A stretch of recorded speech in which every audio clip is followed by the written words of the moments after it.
Ես ի տարբերություն շատերի ունեցել եմ հարազատներ, որ հավատացյալ են եղել, իմ տատիկս նույնպես հավատացյալ է եղել, տատիկիս մաման, տատիկս, եւ ես փոքր տարիքից արդեն լսում էի Սուրբ Հոգու լեզուներով աղոթքներ, ճիշտ շատ անգամ ինձ թվում էր, որ տատիկներս գժված են, ծիծաղում էի, հետո մի անգամ ինձ կանչեցին իրանց սենյակ, ես ծնկի եկա եւ սկսեցի աղոթել ու լսում էի այդ լեզուները եւ ինչ որ մի վախ եկավ այդ ժամանակին վրա ու հետաքրքիր էր այդ միևնույն ժամանակ մեր դպրոցի երգի ուսուցչուհին փոխվեց, եկավ հավատացյալ երգի ուսուցչուհի, սկսեցինք հավատքի երգեր երգել եւ որ գնում էի արդեն տատիկիս մոտ, սկսում էի այդ երգերը երգել, ուրախանում էր, ասում էր, օ, ինչ լավ է, մեկը վերջապես մեր ցեղից ոնց որ դարձավ հավատացյալ։ Բայց ես չէի ապաշխարել, ես շարունակեցի իմ կյանքը, ընդունվեցի համալսարան, հետո 3 տարի համալսարանում սովորելուց հետո տեղափոխվեցի Միացյալ Նահանգներ եւ որոշեցի մնալ Միացյալ Նահանգներում եւ այնտեղ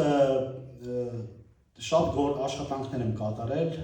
եւ եկավ ժամանակ, որ սկսեցի տաքսի վարել այնտեղ եւ ընկերներիցս մեկի ընկերը հավատացյալ էր եւ մի օր նա հրավիրեց ինձ եկեղեցի, ասաց կուզես գնանք եկեղեցի իր հետ եւ համաձայնվեցի ես ու շատ ուրախացա, ինչ որ մի հատ ուրախություն եկավ ինձ վրա, որ հրավիրում են ինձ եկեղեցի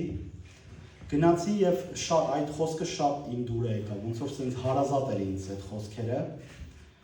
եւ որոշեցի, որ Տիրոջն ընդունեմ, ապաշխարեմ դրանից հետո։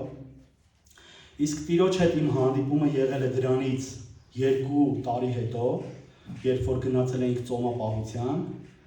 ծոմապահության ժամանակ ես մկրտվեցի Սուրբ Հոգով, սկսեցի Սուրբ Հոգու լեզուներով աղոթք անել։ Նայեք ինչքան երկար տարիներ հետո, մոտավորապես 8-9 տարեկանում լսել էի եւ 33 տարեկանում նոր սկսեցի այդ լեզուներով խոսել։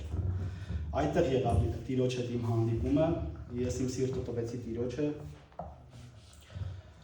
եւ իմ կյանքը փոխվեց։ Այդ ժամանակից հետո կյանքս ամբողջովին փոխվեց եւ սկսեցի ծառայել Աստծուն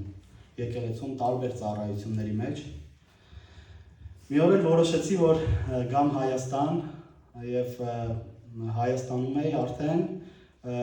պատահական չասեմ, այլ Սուրբ Հոգով ես հանդիպեցի Արթնության կամուրջ եկեղեցու ժողովրդին, այնտեղ ծառայություն էին ուզում անեին։ Հանդիպեցի, Անդրանիկին տեսա առաջինը, ասենց որ Անդրանիկին որ տեսա, ինձ թվաց հարազատ մարդ է, որ շատ ծանոթ մեկն է, մոտիկացա, հարցրեցի ինչ եք անում այստեղ, ասաց որ հոգևոր երգեր ենք պատրաստում, երգենք, փառաբանենք Տիրոջը։ Ես այդ ժամանակ վերցրեցի հրավիրատոմս եւ եկա այս եկեղեցի։ Հանդիպեցի իմ ապագա կնոջը այս եկեղեցում, ունենք արդեն փոքրիկ Աննան, Փառք Տիրոջը, Փառք Հիսուսին։ Եվ նորից դեռ շարունակվում են նոր օրհնություններ, նոր հրաշքներ։ Այսքանը։